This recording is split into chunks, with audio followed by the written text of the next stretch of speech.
လိုက်မစော်ပဲနဲ့လက်ကလေးကိုချကတရားထိုင်တယ်လို့မျိုးထိုင်ပြီးတော့ဘုံကဒီကနေရွတ်စော်ပေးတဲ့အတိုင်းယောဂီတို့ရဲ့စိတ်ထဲမှာလိုက်ပြီးတော့အာယုံပြုပါမယ်အဲ့ဒီလိုနဲ့တွားကြမယ်သောသက်သာလေးထိုင်ပြီးတော့မျက်လုံးလေးမှတ်ပြီးတော့ဘုံဒီကစော်ပေးတဲ့ဘသူကျမ်းမှန်ပါစေဆိုရင်အဲ့ဒီပုဂ္ဂိုလ်ကိုအာယုံပြုပြီးတော့ဟောကျမ်းမှန်ချမ်းသာပါစေလို့အာယုံပြုရမှာဖြစ်ပါတယ်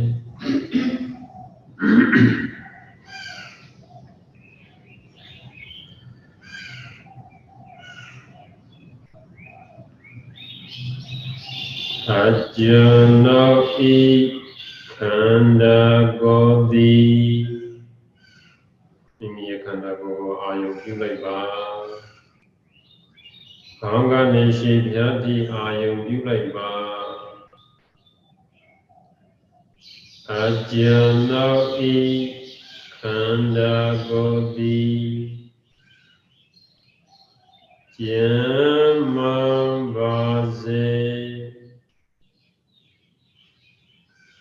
ရှင်သာပါစေ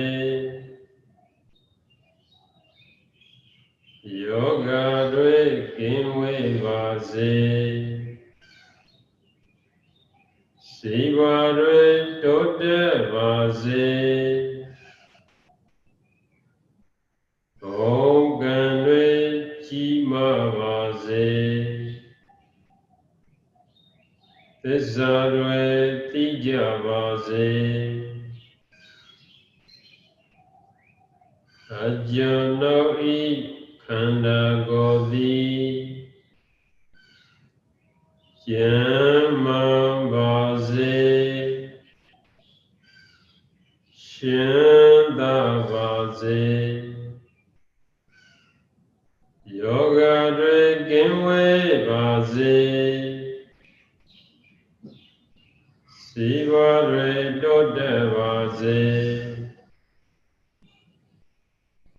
ဘုံကံတွေကြီးမားပါစေသစ္စာတွေသိကြပါစေ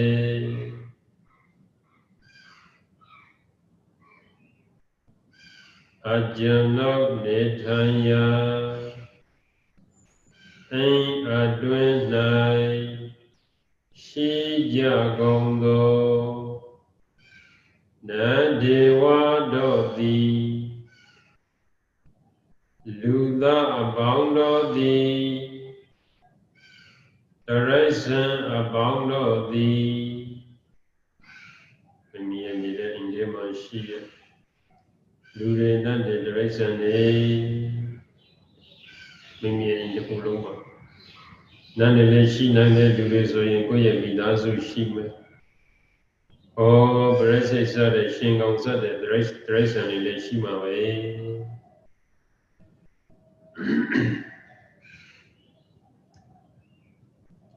ကျမ်းမှန်ပါစေရှင်သာပါစေသစ္စာတွေသိကြပါစေအကျဉ်နောတို့နေထိုင်ရာအိမ်အတွင်း၌ရှိကြကုန်သောနတ်လူတရိစ္ဆာန်တို့သည်ကျမ်းမှန်ပါစေရှင်သာပါစေဘုံကံတွေကြီးမားပါစေသစ္စာတွေသိကြပါစေအကျဉ်နောနေထိုင်ရာခြံဝိုင်းအတွင်း၌ရှိကြကုန်သောနတ်လူတရိစ္ဆာန်တို့သည်မိမိရဲ့အိမ်ခြံဝိုင်းအာယုံပြုမယ်ကျမ်းမှန်ပါစေ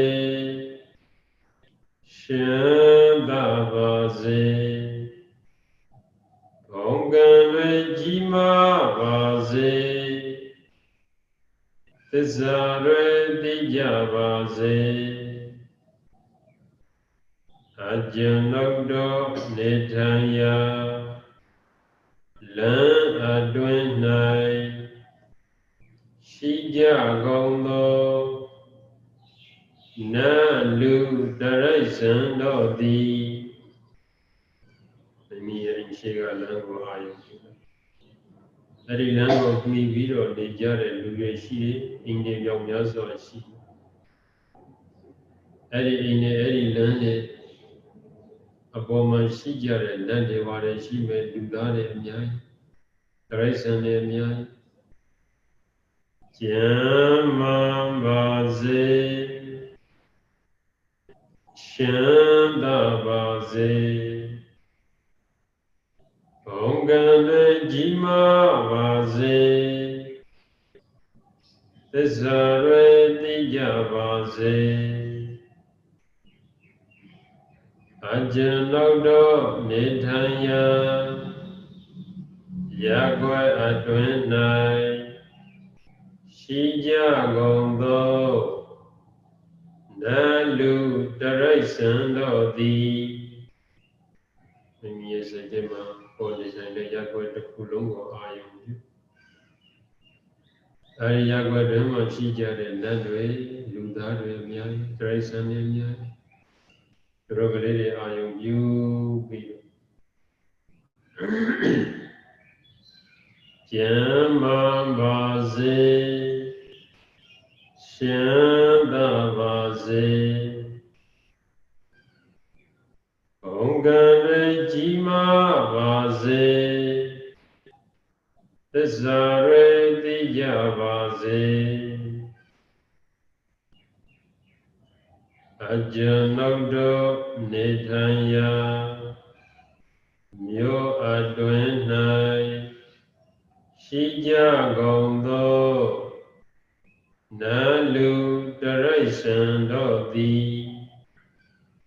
Mye Nethanya Lamyo Lo Luye Soye Myai Adi Myo Dwenma Shija Nande Ware Myai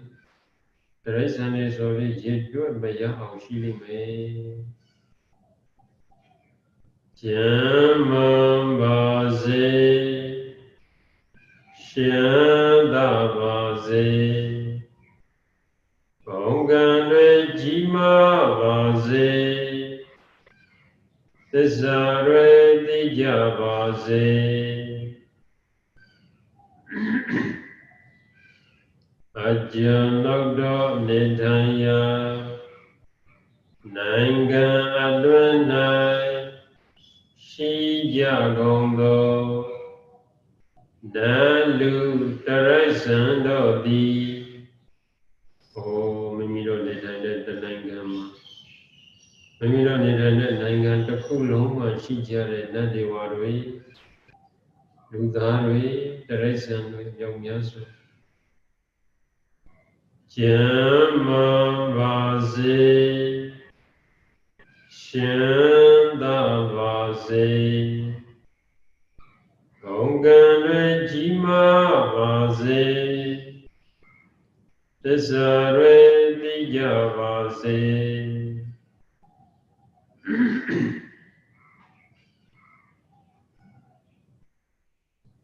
Ajanaudo Nethanya Kaba Adwenai Shija Gondo Nalu Daraisan Dodi Miro Nethanya Hori Kaba Yi Adwenma Shija Nande Ware Ludare Daraisan Jama Baze Shanda Baze Ongale Jima Baze Tesare Tija Baze Ajanaudo Nethanya Kaba Abyin Banai Shija Gondo Nalu Daraisan Dodi Jamam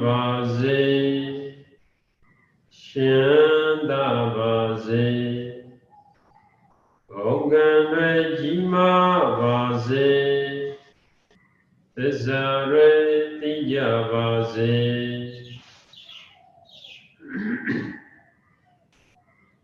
တကဘာလုံးကနဲ့မိမိခန္ဓာကိုယ်တော့အာယုပြန်ပြုကြည်အခုမိမိကနေကဘာကြီးထိတကဘာလုံးအကျွန်ုပ်တရားကဘာကြီးကနေဖြည်းဖြည်းချင်းကဘာကြီးမှာရှိတဲ့လူသားတွေအလုံးနိုင်ငံတွေမြောက်များစွာရှိတယ်အဲဒီနိုင်ငံတွေကမှမြန်မာနိုင်ငံမှာရှိတဲ့လူတွေအားလုံးဘောနေထိုင်တဲ့မြို့မှာရှိတဲ့လူတွေအားလုံးဘောနေထိုင်တဲ့ရပ်ကွက်မှာရှိတဲ့လူတွေအားလုံးဘောနေထိုင်တဲ့လမ်းမှာရှိတဲ့လူတွေအားလုံးဘောနေထိုင်တဲ့ရှင်ထဲမှာရှိတဲ့ပုဂ္ဂိုလ်တွေအားလုံးအဲဒီတော့မှမိမိနဲ့ကဘာကြီးနဲ့မိမိအပြန်အလှန်မေတ္တာဓာတ်တွေပေါ်လွတ်တာများလာရင်မိမိကဲတော့ပေါ်ရှင်းစားတဲ့စိတ်ကလေးတွေချစ်ခင်တဲ့စိတ်ကလေးတွေအပြည့်အဝကျူးစင်စွာဖြစ်ပေါ်လာတတ်တယ်မိမိသူတော်ဘာအတူတူဖြစ်လာတတ်တယ်ဘလောက်ဒီများအတူတူဖြစ်လာမလဲတစုံတဦးကဟောဒီကဘာကြီးထဲမှာငါလူတယောက်ကိုတတ်ခြင်းလေဘသူကိုတတ်ရမလဲညွှန်ပေးပါသူများတော့မတတ်ပါနဲ့ငါ့ကိုပဲတတ်သွားပါဆိုရင်အဲ့ဒါမေတ္တာမမှန်သေးဘူးတဲ့မိမိကိုယ်ကိုလည်းပေးစရာမမြင်တယ်လို့သူတို့ဟာကိုလည်းပေးစရာမမြင်ဘူးမိမိသူတို့ဘာအလုံးတရားဝါတွေပဲ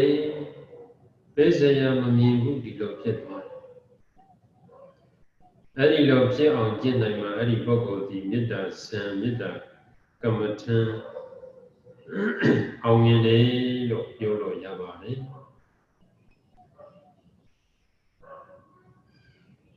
ဒါဖြင့်ဒီကနေ့မေတ္တာဓာတ်မေတ္တာကမ္မထံကိုယောဂီများအမြဲတမ်းတေချာစွာကျင့်ကြံကြိုးကောအားထုတ်နိုင်ကြပါစေတည်း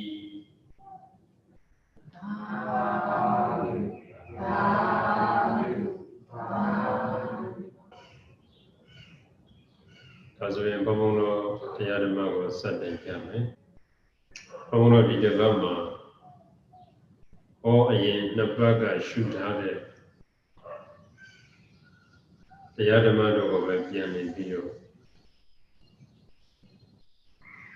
လိုအပ်တာလေးတွေပြန်လေးရှင်းပြပါမယ်ယောဂီတူမေးထားတဲ့မေးခွန်းကိုဖတ်ပြပြီးတော့ဒီကကောင်းတော့ယောဂီတို့လည်းမှတ်သားစရာပါတော့အဲ့ဒါလေးကိုဖတ်ပြပြီးတော့တရားစခန်းဆက်ကြပါမယ်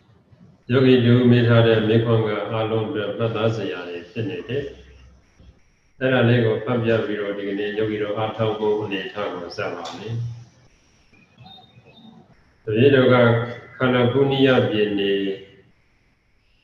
လောအင်ဂျီပါလို့ဒီမျိုးကမမီမီစဉ်ဖြစ်ပါလိမ့်ဗျာခါတွင်ပတ်စဉ်နဲ့ကျင့်စဉ်နဲ့ပတ်သက်ပြီးတော့မေးမြန်းကြည့်ပါလေဗျာဘုံတော်ရှုခဲ့တဲ့အနေထားတွေပေါ့သူတပြင်းလွန်ခဲ့တဲ့အပတ်ကရှုခဲ့တဲ့အနေထားယုတ်တရားမြတ်ကိုရှုရတွင်မြင်စရာတစ်ခုမြင်လာလျင်မျက်စိအကြည့်ဤလှုပ်ဆောင်ခြင်းကြောင့်ခုမှတ်ပြီးတော့စိတ်ကိုမျက်စိအနားတွင်ထားပြီးမြင်နေတဲ့အရာဝတ္ထုနောက်ကိုမလိုက်တော့ပါဘူးတဲ့မျက်လုံးကိုမှတ်တဲ့အခါမှာမြင်နေတဲ့အရာဝတ္ထုနောက်တော့လည်းမလိုက်ဘူးမျက်လုံးသားမှာကပ်ပြီးတော့ဒါမျက်စိရဲ့လောက်ဆောင်ခြင်းကြောင့်ဒီလိုမြင်နေပါလားဒီလိုဖြစ်နေပါလားလို့အာရုံပြုလိုက်ပါတဲ့နောက်တစ်ခုကကြားစရာအတန်ကြားရင်လည်းပဲနားအကြည့်ရဲ့လောက်ဆောင်ခြင်းကြောင့်လို့မှတ်ပြီးတော့စိတ်ကိုနားရဲ့အနားမှာထားပြီးတော့အတန်နောက်တော့မလိုက်တော့ဘူးတဲ့အနတ်တကုနန်းရှူရရင်လည်းပဲဒါနှာခေါင်းအကြည့်ရဲ့လောက်ဆောင်ခြင်းကြောင့်လို့မှတ်ပြီးတော့စိတ်ကိုနှာခေါင်းကိုအနတ်ရှိတဲ့နေရာတော့မလိုက်တော့ဘူးတဲ့ နှာခေါင်းသားမှာပဲထားပြီးတော့ဩဒါနှာခေါင်းအကြည့်ရဲ့လောက်ဆောင်ခြင်းကြောင့်ဒီလိုဖြစ်နေပါလားလို့ဒီလိုမှတ်လိုက်ပါလေ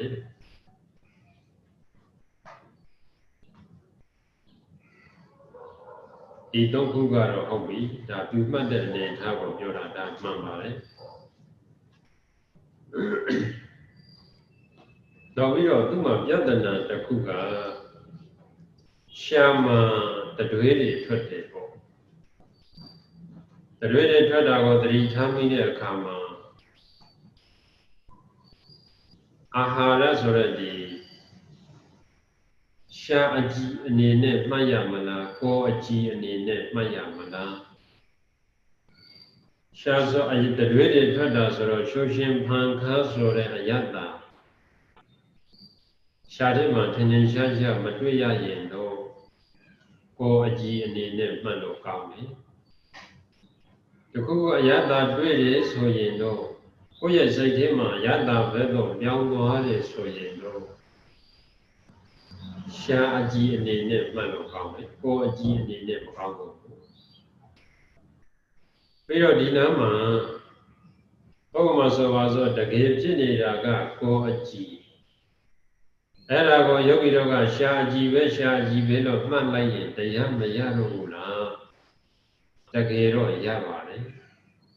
ရတယ်ဆိုတော့ကိုယ်ကအခေါ်အဝေါ်အသုံးအနှုန်းကိုပဲမသိတာတကယ်ဝိရဖြစ်နေတာကိုကိုယ်သိတဲ့အတွက်ကြောင့်တရားရမှုမရမှုနဲ့ပတ်သက်လို့တော့နှောင့်ယှက်မရှိပါဘူး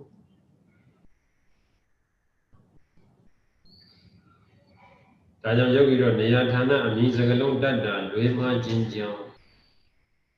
တရားရမှုမရမှုအတွက်တော့နှောင့်ယှက်မဖြစ်ဘူးကိုယ်ကတော့တကယ်တဘာဝကိုတည်ပြီးသားဖြစ်တယ်ကိုယ်ကစကလုံးအခေါ်ကိုမတတ်တာပဲရှိတယ်မပြောတတ်တာပဲရှိတယ်ဒါကြောင့်တရားအတွက်တော့အဲ့ဒီတော့နေရာမှားလို့တော့နှောင့်ယှက်မရှိဘူး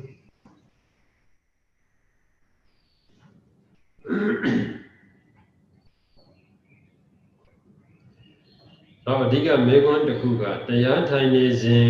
ဒုက္ခဝေဒနာပေါ်လာပါကရှေထောက်ထုံခြင်းနာကျင်မှုဖြစ်လာနေရင်ကိုယ်အကြည့်လောက်ဆောင်ခြင်းခြင်းဟုမှတ်ပြီးတော့စိတ်ကိုမြင်သည့်နေရာတွင်ထားရပါမလဲဒါယောဂီတော်မှတ်သားစရာဥပမာအဖြစ်ရှေထောက်ခြင်းနေလျင်စိတ်ကိုရှေထောက်နေရာမှာထားရမလားခန္ဓာကိုယ်တစ်ခုလုံးဖြန့်ကျဲပြီးထားရမလားယောဂီတော်ရှေထောက်နာကျင်လာပြီရှေထောက်နောက်မှထားလေကြာကြာကြည့်ရင်ရှေထောက်ကြီးကပေါ်လာအောင်ပြင်းညံ့ကြီးဘောနာကဒီနာကဆိုပြီးတော့ဖြစ်လာအောင်ဒါဖြင့်ကာယအကြည်ဆိုတဲ့ပြဿနာကဘုန်းတော်မြင်စရာနဲ့တောင်မတူဘူး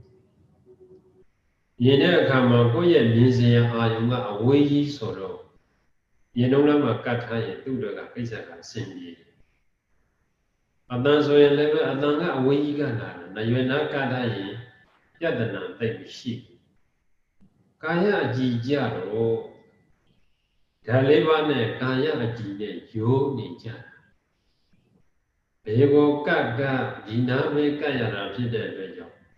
ခွာထားဖို့မလွယ်ဘူးခွာဖို့ရင်ခင်း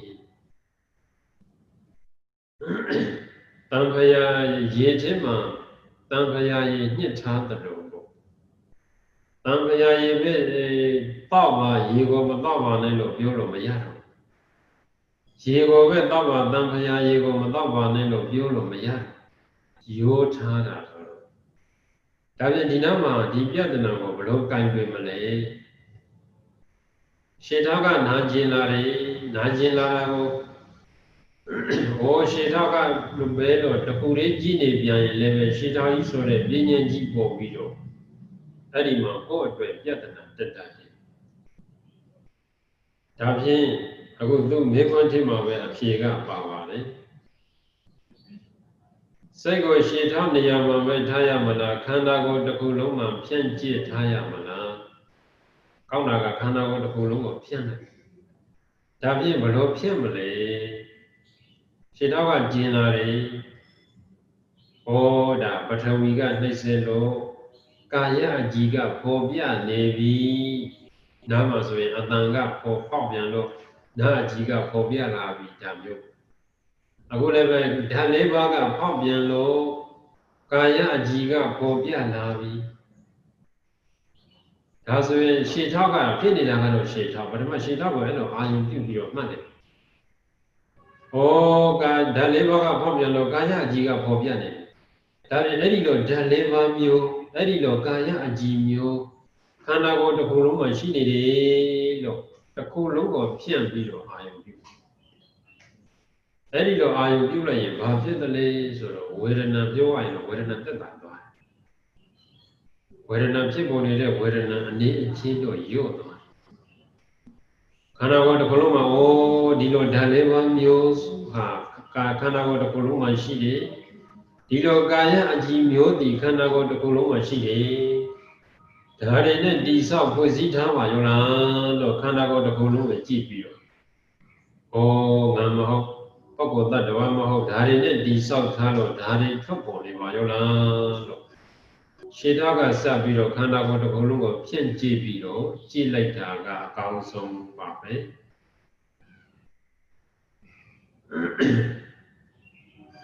နောက်ပြီးတော့အဲ့ဒီချက်မှတ်သားစရာတစ်ခုကအတွဲပေါ်လာလျင်နှလုံးအကြည်လောက်ဆောင်ခြင်းကြောင့်မှတ်ယူပြီးတော့စိတ်ကိုဘယ်နေရာမှာထားရမလဲဆိုပါစို့ဒီဟာဆိုတဲ့နှလုံးနေရာမှာပဲထားရမလားနှလုံးကြီးသွားထားပြန်တော့လေဒီနှလုံးကြီးကမျက်လုံးထဲပုံပေါ်ပြီးတော့ပြဉ္ညာကြီးဖြစ်နေအောင်ပဲဆိုတော့ဘယ်နာသွားထားမလဲဘုန်းတော်ကလည်းပြောခဲ့တယ်လေနှလုံးကအလုံးလုံးတာဆိုတော့နှလုံးကြီးသွားပြီနှလုံးကြီးကလည်းဒီလိုခုံလိုက်ဖြစ်နေတဲ့ဘုန်းတော်တခါဒီဆရာဝန်တွေခွဲစိတ်တာနဲ့မြင်ဘူးတော့နှလုံးကြီးခုံနေတာကြီးသွားမြင်ပြန်လို့လည်းမဟုတ်ဘူးဒါပြင်ဒီစိတ်ရဲ့ဤရာ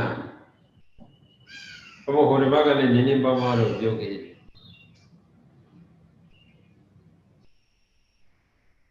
ဘုရားရှင်ကတော့နှလုံးလို့မပြောခဲ့ဘူးစိတ်ဟာဘယ်မှာတည်တယ်လဲဝတ္ထုရောက်မှတည်တယ်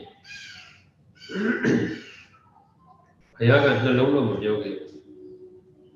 အဲ့ဒါကိုတီဟောကရေးတဲ့အဘိဓမ္မာကျမ်း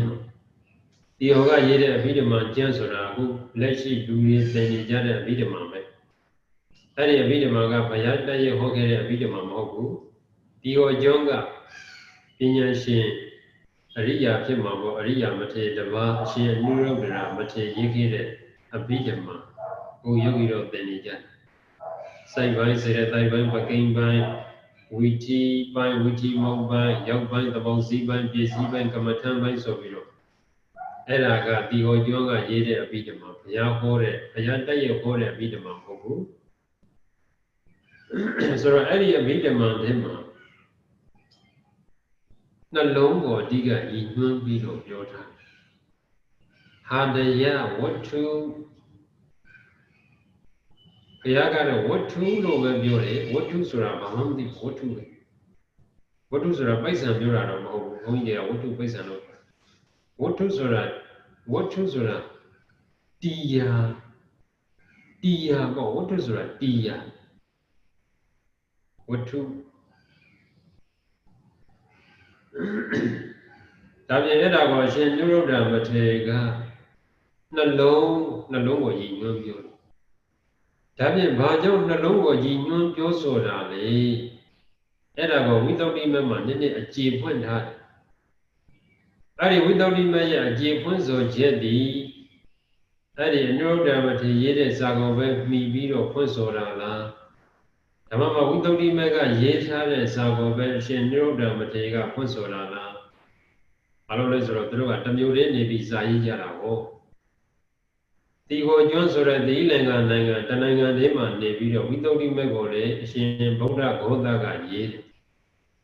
အဘိဓမ္မာသင်္ခါတန်ကြွကျမ်းကိုအရှင်နုရုဒ္ဓမထေရကရေးတယ်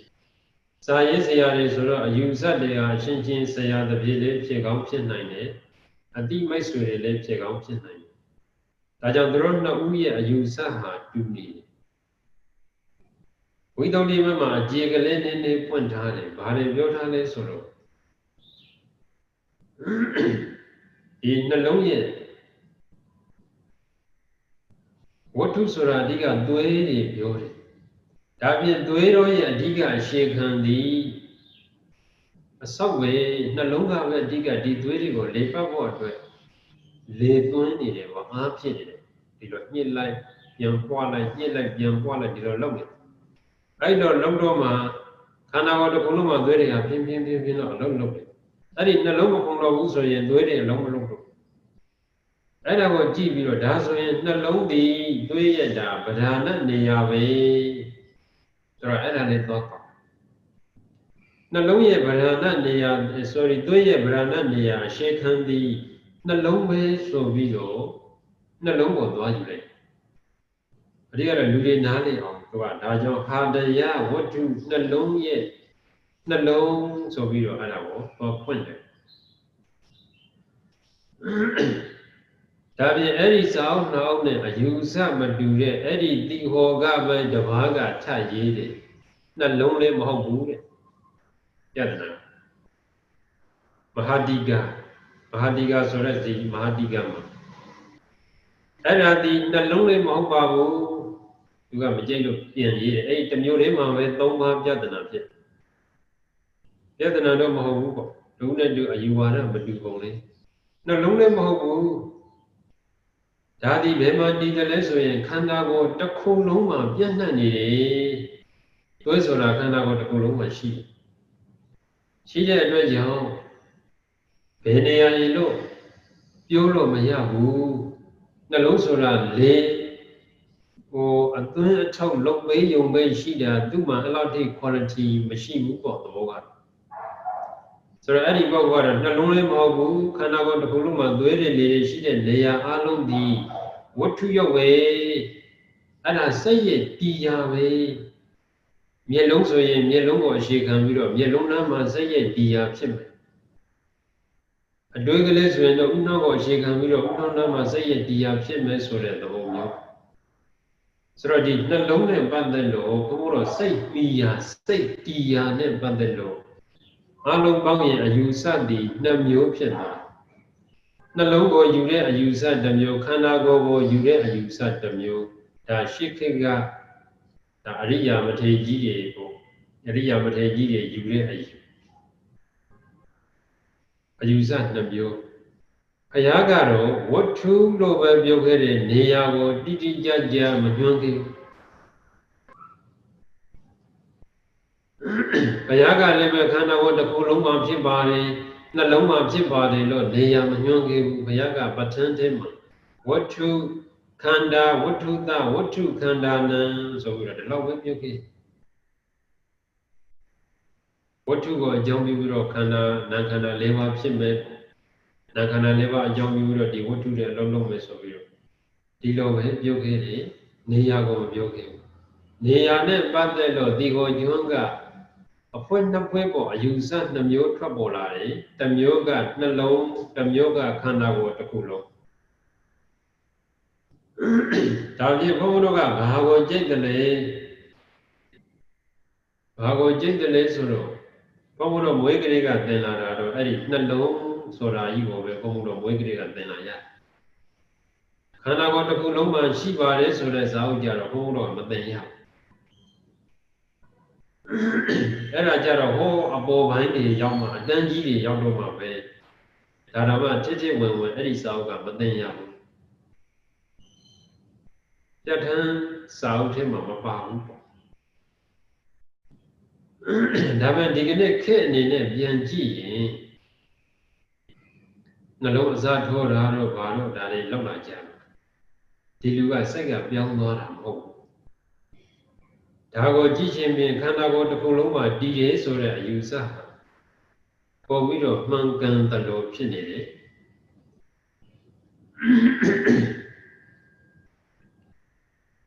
ဒါဖြင့်ဘုန်းတော်ညွှန်းတဲ့အခါမှာအခုကတော့ဒါယောဂီတော့မှတ်ရလွယ်ကူအောင်ယောဂီတော်နဲ့အနိစ္စဆုံးစာအုပ်နှောက်ဖြစ်တဲ့ဝိဓမ္မတသင်္ဃာနဲ့ဒီဝိသုဒ္ဓိမဲ့အဲ့ဒီစာအုပ်နှောက်ကယောဂီတော်အတွက်အနိစ္စဆုံးစာအုပ် အဲ့ဒီဇာတ်မှာပါတဲ့အတိုင်းဘုံဘုံကတော့နှလုံးလို့ပြောလိုက်တယ်ဒါပေမဲ့တကယ်ခုနကမေးတဲ့မေးခွန်းတော့တကယ်ရှုတဲ့အခါမှာနှလုံးကြီးမြင်နေရင်လည်းပဲအစင်မပြေပြန်ဘူးတကယ်တော့အဲကြောင့်စိတ်ထဲမှာနှလုံးဆိုတဲ့ပုံရိပ်ကြီးကိုမြင်နေဖို့လည်းမဟုတ်ဘူးစိတ်ထဲမှာဘလို့သိထားရမလဲဟောဒီသွေးလေတွေကိုအကြောင်းပြုလို့ဒီသွေးတွေကိုအကြောင်းပြုလို့စိတ်ကလေးပေါ်လာပါရောလားစိတ်ရဲ့မိရာစိတ်ပြီးပြီးတော့ဖြစ်တဲ့နေရာမြင်စရာဆိုရင်မျက်လုံးကိုမိပြီးတော့မြင်စရာပေါ်တာလေကြားစရာဆိုရင်နားပြီးပြီးတော့ကြားစရာပေါ်တာအတွေးကြတော့ဘာကိုမိတယ်လေတွေးကိုမိပြီးတော့ဖြစ်တာပဲတွေးကိုမိပြီးတော့ဒါဖြင့်ဒီတွေးကဘယ်မှာရှိတယ်လဲနေရာအလုံးမှာပြည့်နှံ့နေတယ်နေရာအလုံးမှာပြည့်နှံ့နေတယ်ဒါဆိုရင်ယောဂီတို့ကနှလုံးကိုအာယုံပြုရတာအဆင်မပြေဘူးဆိုရင်ခန္ဓာကိုယ်တစ်ခုလုံးမှာရှိတဲ့သွေးလေအဲ့ဒါလေးကိုအာယုံပြုပြီးတော့ဩဒီသွေးတွေဒီလေတွေကြောင့်ဒီလိုအတွေးကလေးဖြစ်လာပါရောလားလို့အဲ့ဒီသဘောတဘာဝကလေးကိုအဲ့ဒီလိုအာယုံပြုရင်တော့ရတယ်နှလုံးကိုအာယုံပြုမယ်ဆိုရင်လည်းနှလုံးကြီးကိုတော့မြင်အောင်မကြည့်နဲ့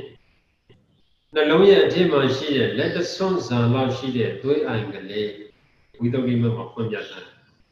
အဲ့ဒီသွေးအိုင်ကလေးကိုရှည်တည်ပြီးတော့အတွေးကလေး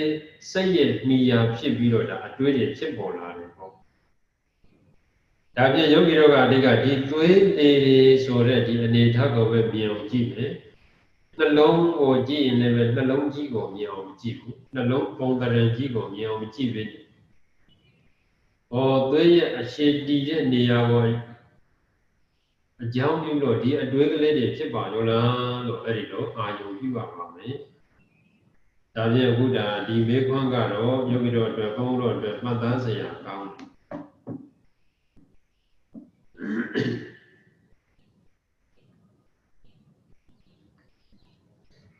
ဒါဆိုရင်ဒီကနေ့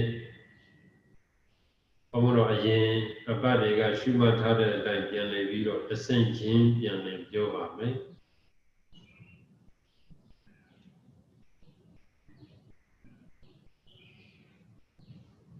အခုခန္ဓာကြီးခွဲတော့မယ်ဆိုတော့ဟုတ်ပြီဒါဖြင့်တစ်ဆင့်ချင်းနိုင်ဝက်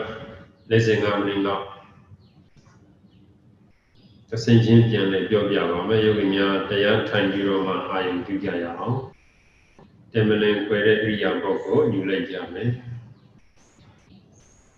မိမိတို့ရဲ့တမလင်ခွဲတဲ့ဣရိယာပုတ်ကိုယူလိုက်ကြရအောင်ခန္ဓာကိုယ်ရောစိတ်ရောအနာယူထားကြမယ်လေကိုဝအောင်ရှုသွင်းရှုချုပ်လုပ်ပြီးတော့ခန္ဓာကိုယ်ရောစိတ်ရောအနာယူထားကြမယ်ခန္ဓာကိုယ်ရောစိတ်ရောအနာယူထားကြမယ်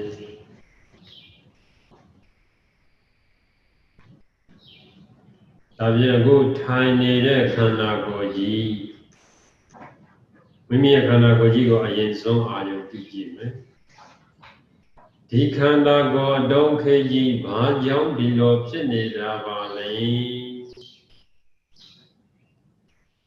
ခန္ဓာကိုယ်ဒုက္ခကြီးဘာကြောင့်ဒီလိုဖြစ်နေတာပါလဲဒါလေးပါးရဲ့လောက်ဆောင်ဖြစ်ကြောင်းဒါလေးပါးတို့ရဲ့လုပ်ငန်းကိစ္စကြောင့်ယောဂီတို့ရဲ့ခန္ဓာကိုယ်ကြီးဒီလိုဖြစ်နေပါ၏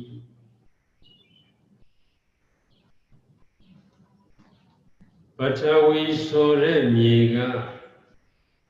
တရားအဖြစ်ဆောင်ရွက်ထားလို့ပထဝီဆိုတဲ့မြေကတရား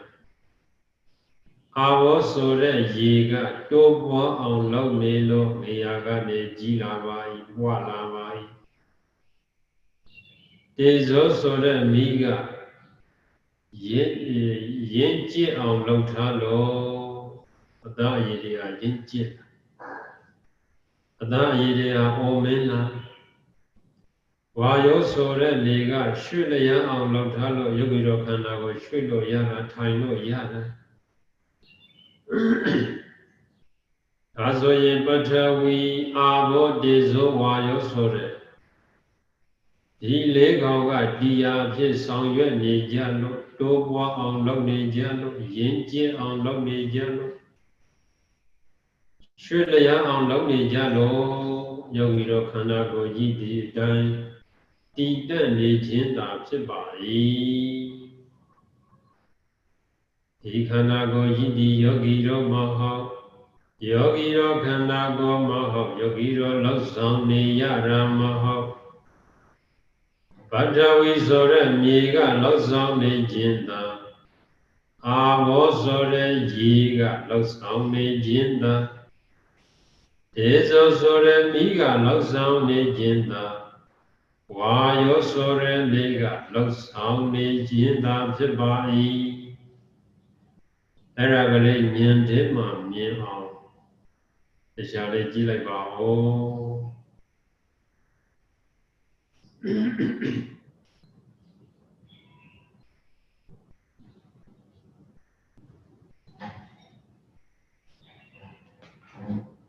ဘောကလောက်တာမဟုတ်ဘူးသူတို့ကလောက်နေတယ်လောက်တိုင်းဘောကလောက်တာမဟုတ်သူတို့ကလောက်နေတယ်အတုံးခေကြီးဒီနေတာကိုတွေ့တိုင်းသူတို့ကလောက်နေတာမဟုတ်အစိုးရငါဘောကလောက်နေတာမဟုတ်သူတို့ကလောက်နေတာသူတို့ကလောက်နေတဲ့အလောက်ငန်းကြောင့်ဒီလိုတည်တတ်နေပါရောလားဒီလိုထိုင်နေတဲ့အတုံးခေပုံသဏ္ဍာန်ကြီးဖြစ်နေပါရောလားအဲ့ဒါလေးကိုအာရုံပြုခန္ဓာကိုယ်အမှုန့်ကြည့်အောင်မကြည့်ရဘူးအမှုန့်မမြင်တော့မှဓာတ်လေးပါပြန်ရှာရတယ်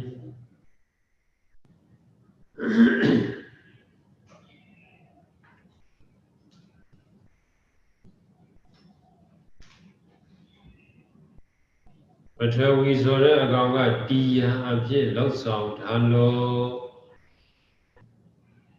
အာဘောဆိုတဲ့အကောင်ကတိုးပွားအောင်လောက်ဆောင်ထားလို့နေရာကနေကြီးလာတေဇောဆိုတဲ့မိကယဉ်ကျေးအောင်လောက်ဆောင်နေလို့အသားအရင်ယဉ်ကျေးလာယိုယွင်းလာတယ်အိုမင်းလာဝါယောဆိုတဲ့နေကရွှေလျာအောင်လောက်ဆောင်ထားလို့ဒါဆိုရင်ဘုလိုတုံးခေကြီးတည်နေတာဒီပထဝီရဲ့အလောက်ဆောင်ကြီးရဲ့အဓိကပဲပထဝီတုံးကြီးပထဝီခေကြီးသူ့အလောက်သူလောက်နေတယ်ဟဲ့ပထဝီကြီးရဲ့အာဝေါ်ကြီးရဲ့ဒီလိုမလောက်ပါနဲ့လို့ရုပ်ပြီးတော့ဓာတ်ပိုင်ခွင့်ပြောပိုင်ခွင့်မရှိဘူးအာဝေါ်ဆိုတဲ့ရေရဲ့တိုးပွားအောင်မလောက်ပါနဲ့တေဇောဆိုတဲ့မိရဲ့အိုမင်းအောင်မလောက်ပါနဲ့လို့ရုပ်ပြီးတော့ပြောဆိုပိုင်ခွင့်မရှိယောဂီတော့ပြောထားလို့မရဒါကြောင့်အခုထိုင်နေတဲ့ခန္ဓာကိုယ်ကြီးဒီယောဂီတော့မဟုတ်မြေရမိလေးဆိုတဲ့ဓာတ်လေးပါမဟာဘုတ်လေးပါရဲ့လောက်ဆောင်ခြင်းတကုတာဖြစ်ပါ၏လောက်ဆောင်ခြင်းရဲ့အကျိုးရလတကုတာဖြစ်ပါ၏အဲ့ဒါလေးဉာဏ်ကြည့်ပြီးတော့ကြည့်ထိုင်နေုံတက်တက်နဲ့မပြီးဘူးထိုင်နေုံတက်တက်နဲ့တရားမဟုတ်သေးဘူးဒါဖြင့်အရှင်ထိုင်မရင်ကိုဘယ်လိုမှတ်ရမလဲအရှင်ထိုင်မရင်ဆိုတာထွက်လာတာအဲ့ဒီအတုံးခေကြီးကထွက်လာတာကြတော့ယောဂီများလက်ခဏံလို့ပြောပါ၏မထွက်ပဲဒီတိုက်တည်နေတာကြတော့ကိစ္စရတ္တလို့ပြောပါ၏ထွက်လာပြီအရှင်တဲ့ဟာကလေးတွေထွက်လာပြီညောင်းတာလေးတွေထွက်လာပြီလေကလေးတွေထွက်လာပြီပူရာအေရာကလေးတွေထွက်လာပြီထွက်တယ်ဆိုတာအတွင်းမှာရှိလို့ပဲအရှင်နေဆိုတာတော့ပထဝီလို့ဘုန်းကသုံးလုံးထားအရှင်နေဆိုတာပထဝီရဲ့လက္ခဏာတစ်ခုခန္ဓာထဲမှာပထဝီဆိုတဲ့အကောင်ရှိနေတော့ပထဝီရဲ့လက္ခဏာကလေး ကိုယ်နဲ့ဘုန်းကြီးကျောင်းနဲ့နေရင်တရားတန်ဘုရားတန်ကြားရတယ်လို့ပေါ့တရားတန်ဘုရားတန်ကြားရရင်ဒီနားမှာဘုန်းကြီးကျောင်းရှိတယ်ဟေးလို့သိနိုင်တယ်လို့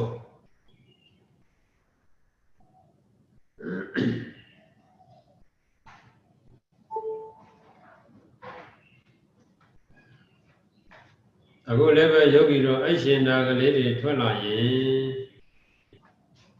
ဟောဒါဒီပထဝီရောက်ပါလားလို့သိလို့ရပြီဒီကောင်လေးတွေ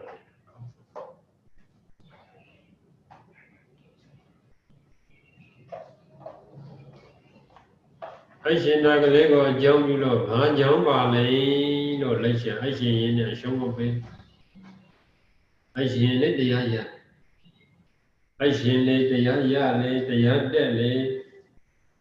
မရှင်တဲ့လူကတွေးပြီးတော့ဘယ်နှရှုလို့ရှုရမှမသိအရှင်တဲ့ပုဂ္ဂိုလ်ကြတော့တရားတွေ့နေပြီအဲ့ဒါဘသူရဲ့လက္ခဏာတော့ပထဝီရဲ့လက္ခဏာပဲအဲ့ဒါပထဝီရဲ့လက္ခဏာဟောကြည်စံပထဝီဆိုတဲ့အကောင်ရှိလို့ဒီအကောင်လက္ခဏာပေါ်လာပါရောလားဒါတော့အတွင်းမှာပထဝီရှိရမယ်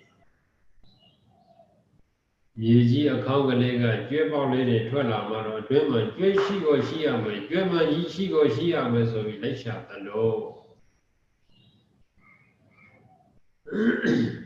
ဘောတော်တစ်ခုတည်းကဆိုင်ငယ်တန်ကားတန်ကြရင်ဒီအထက်မှာဆိုင်ငယ်ရှိကိုရှိရမယ်ကားရှိကိုရှိရမယ်လို့သိသလို့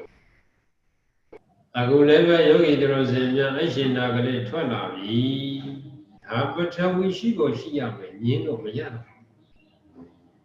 မိုင်းရှင်တုံးကညင်းလို့ရာကောင်းရ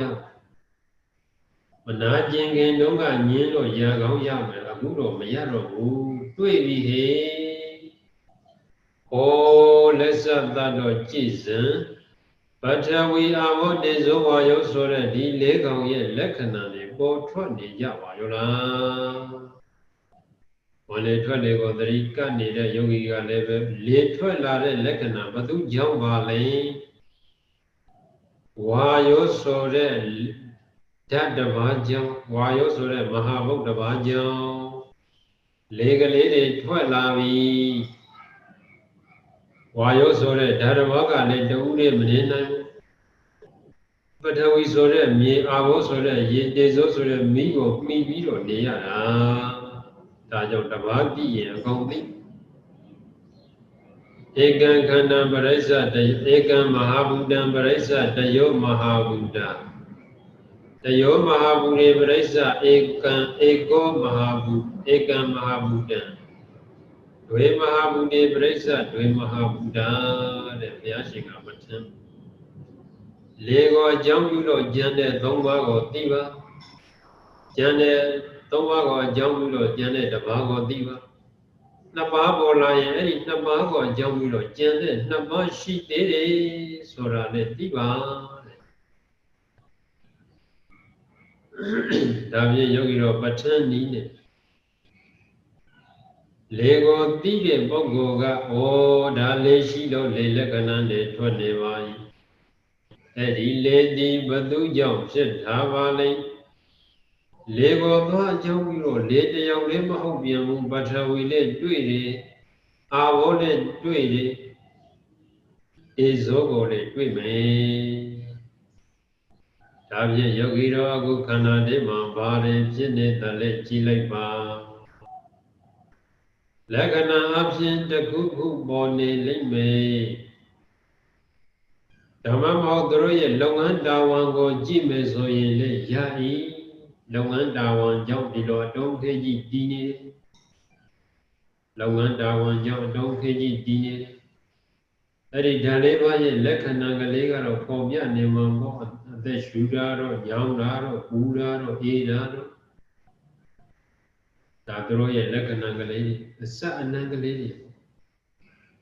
အဲဘောကသွားနမ်းကြည့်တာကြက်သားနမ်းရရင်အချိန်မှကြက်သားရှိတယ်ဆိုတာကိုယောဂီတော့တခါလေးသိရတယ်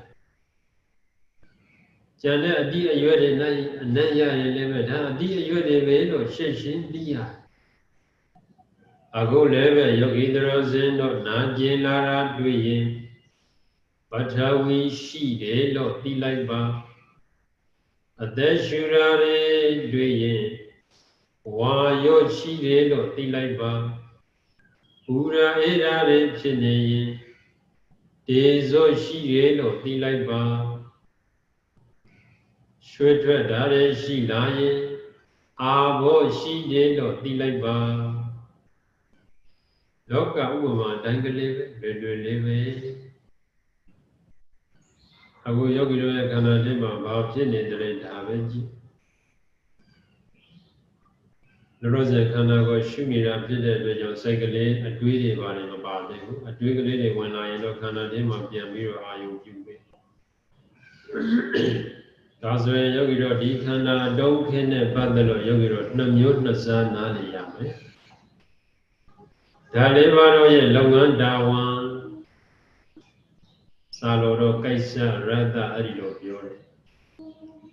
ရိုးရိုးလေးနားလည်ရင်တော့လုပ်ငန်းတာဝန်ပေါ့နောက်အဲ့ဒီဓာတ်လေးပါတော့ရဲ့လက္ခဏာ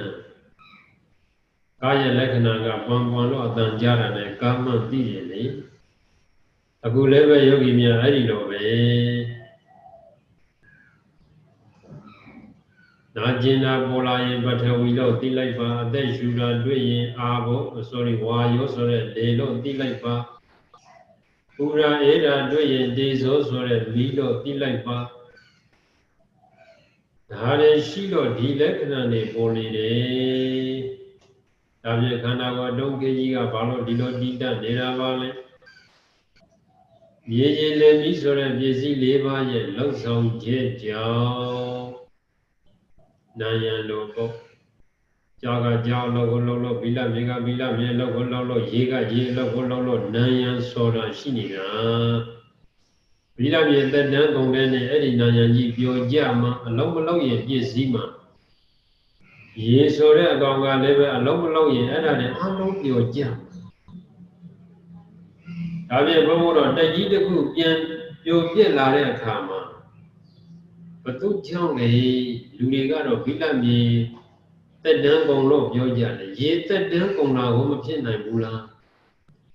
ရေတွေခန့်ချောက်သွားတာကိုရေဓာတ်တွေမရှိတော့တာကိုမဖြစ်နိုင်ဘူးလားရေနဲ့ဘိလမြေတရားခံဒီနှကောင်ပဲသူတို့တက်တန်းတွေကုန်တဲ့အခါသူတို့အလုံးမလုံးတော့တဲ့အခါမှာဒီနာယံဆိုတာမတည်နိုင်တော့ခေါင်းတော့ဘုရားအပြည့်တယ်ဆိုရင်တက်တန်းကုန်သွားတော့ရှိခေတ်ကဘုရားပြည့်တယ်ဆိုရင်ထုံးတွေရေတွေနဲ့လှုပ်ထားထုံးကတော့တက်တန်းကုန်လာလားဘာလဲတော့မသိဘူးရေတက်တန်းကုန်လာလားမသိဘူးနှစ်ခုတစ်ခုပဲထုံးတွေရေတွေကြည့်ဥတွေနဲ့နေပြီးတော့မှဘုရားတည်ကြရဒါဖြင့်ကျေဥကပဲတက်တန်းကုန်လို့လားထုံးကပဲတက်တန်းကုန်လို့လားရေကပဲတက်တန်းကုန်လို့လားတော့မသိဘူးနှစ်ပေါင်းတရားကြိုလာရင်တော့ဒီဘုရားစီရီတွေပြည့်စည်လာတော့တာပဲ။ဟုတ်ခေကတော့တက်တန်းမကုန်အကောင်းကြီးပဲ။ကြောက်တွေကလည်းတက်တန်းမကုန်။ဒါပြင်ယောဂီတို့ရဲ့ခန္ဓာထဲမှာလည်းအဲ့ဒီလိုလောက်ဆောင်ချက်တွေမလောက်တော့ဘူးဆိုရင်ဒီလိုတည်တတ်နေစရာအကြောင်းမရှိတော့ဘူး။အခုလောယောဂီတို့ထိုင်နေတာသည်ရေရေလေမီဆိုတဲ့ဒီပစ္စည်းလေးပါးရဲ့လောက်ဆောင်ခြင်းကြောင့်ဒီခန္ဓာဒီအနေအထဖြစ်နေပါ၏အဲ့ဒီပစ္စည်းလေးပါးကလက္ခဏာတွေထွက်ပေါ်လာကြလိမ့်ဦးမယ်နာရဒုံနာကျင်တာတွေထွက်ပေါ်လာမယ်ပူရာအေးရာတွေထွက်ပေါ်လာမယ်ညောင်းတာညံတာတွေထွက်ပေါ်လာမယ်လေတွေထွက်ပေါ်လာမယ်ရေတွေထွက်ပေါ်လာလိမ့်မယ်အဲ့ဒါတွေအလုံးကိုလက်ခဏန်းလို့ခေါ်ပါ၏ရေထွက်ပေါ်လာတာကိုတွေ့ရင်အာဘောဆိုတဲ့ရေရှိလို့ရေထွက်တာလို့မှတ်လိုက်ပါရောင်တာညနာတွေထွက်ပေါ်လာတာတွေ့ရင်ပထဝီဆိုတဲ့မြေဓာတ်ရှိလို့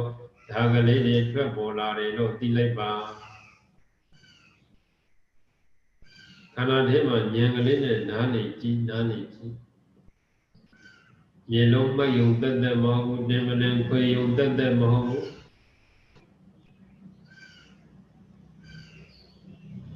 ထိုင်နိုင်တာတွေမထိုင်နိုင်တာတွေတရားနဲ့မဆိုင်သဘောပေါက်ဖို့အရေးကြီးတယ်သဘောပေါက်တို့ထဲမှာတိရစ္ဆာန်တွေတဏှေကုန်နေတရှိမလို့ဘူး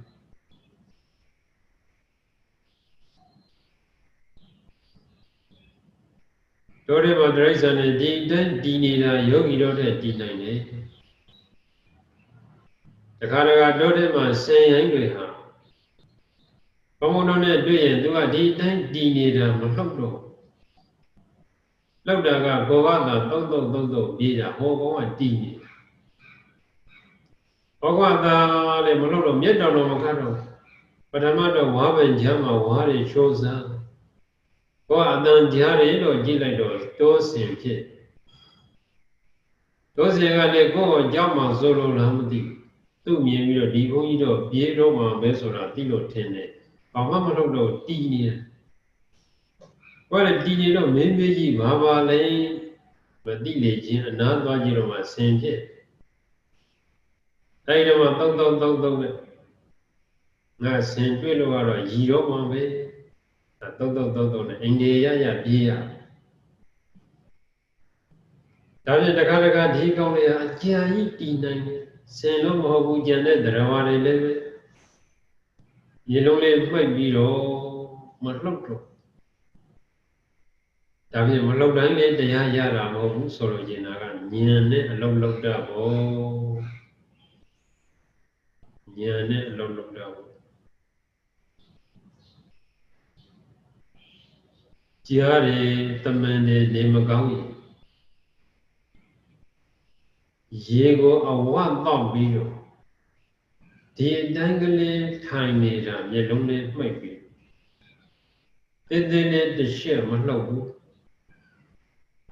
စင်နေမကောင်းဖြစ်ရင်ရေအဝတ်တောက်ပြီးတော့ဒီအတိုင်းနဲ့တည်နေတာတနေ့ကောင်းမနေ့မှ7 နာရီ9 နာရီလောက်ကလေးကနေထွက်စမ်းရေကိုအဝတ်တောက်အစာမစမ်းရေကိုအဝတ်တောက်ပြီးတော့တနေရလူမရှိတဲ့တနေရကြောက်ကြားတယ်တောင်ကြားတယ်ဒီအတိုင်းတနေ့ကိုဒီနေတာညနေ9 နာရီ4 နာရီ5 နာရီလောက်မှဒီကောင်တွေပြန်လှုပ်ပြီးတော့အပေါ်တွေပါတယ်အလေးတွေပါတယ်သွားကောင်းပြီဒါသူတို့ရဲ့စိတ်ကူနီးအစာမစားပဲနဲ့ရေအဝတ်တောက်ပြီးတော့ဒီတိုင်းနေတာအဲ့ဒါတနေ့ကုန်နေလိုက်ရင်သူတို့ကောင်းသွားဒါဖြင့်ဆိုလို့ရှင်နာကထိုင်တိုင်းလေးတရားမဟုတ်ဘူးဉာဏ်ပါမှတရားဖြစ်ပါ၏ဉာဏ်ပါမှတရားဖြစ်ပါ၏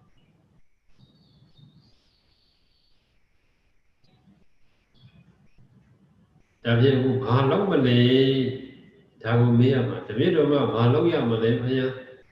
တပည့်တော်ဘာလုပ်ရမလဲဖယားထိုင်နေပြီဖယားထိုင်နေတော့ခန္ဓာကိုယ်ကြီးတွေးမှာပေါ့အမှတွေ့တယ်ဖယားအဲ့ဒါကြီးကငါမဟုတ်ဘူးတပည့်တော်မဟုတ်လို့ဘယ်သူတော့ဖယား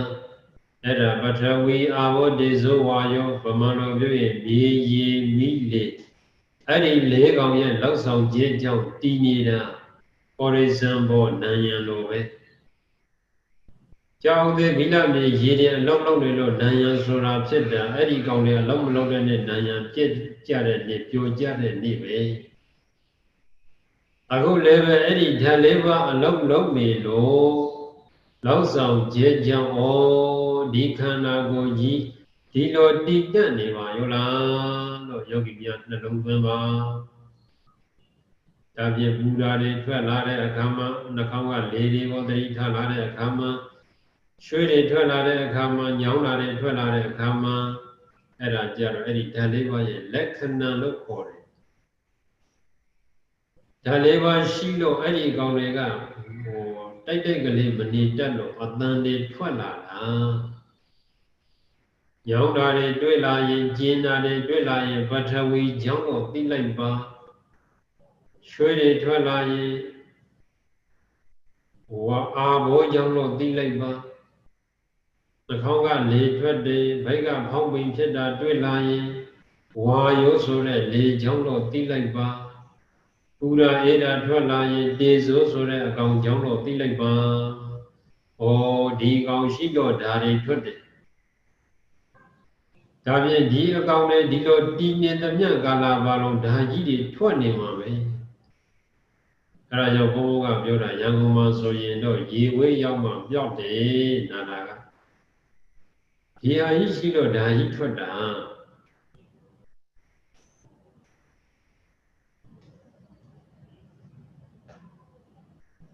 ဒါဖြင့်အဲ့ဒီမှာနှစ်ချက်ခန္ဓာကိုယ်နဲ့ပတ်သက်လို့နှစ်ချက်ကိုတရားလေးအာယုပြုကြည့်မယ်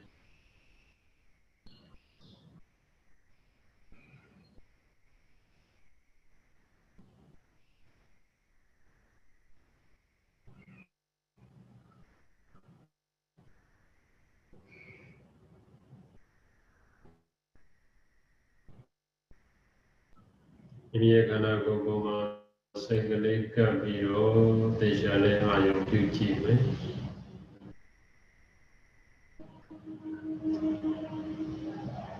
ယောဂီများဘုန်းတော်10 မိနစ်နားပါမယ်10 မိနစ်နားပြီးတော့မှပြန်လည်ဆက်တင်ကြပါမယ်